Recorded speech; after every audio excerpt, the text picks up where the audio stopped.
Hey, what's up and welcome to 17 on the Food Lab. For today's recipe, I'm going to show you guys how to make lobster baos.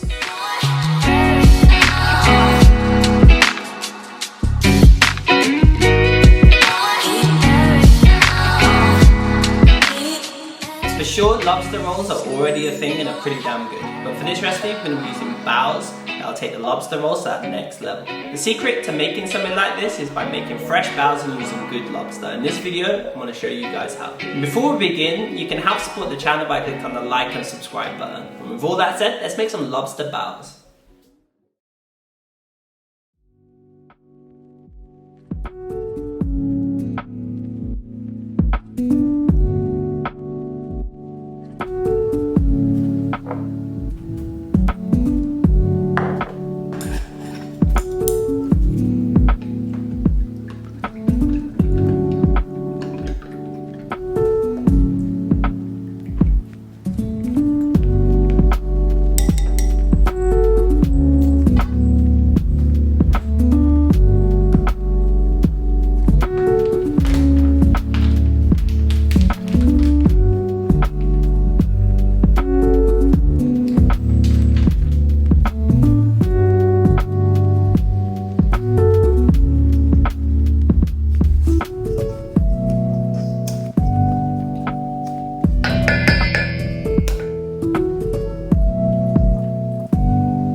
you guys enjoyed this lobster bao recipe. If you want to see more recipes like this in the future, then click the like, subscribe, share button, all that other good stuff. I really appreciate it. With all that said, I'll see you guys on the next one. Take care, and as always, peace.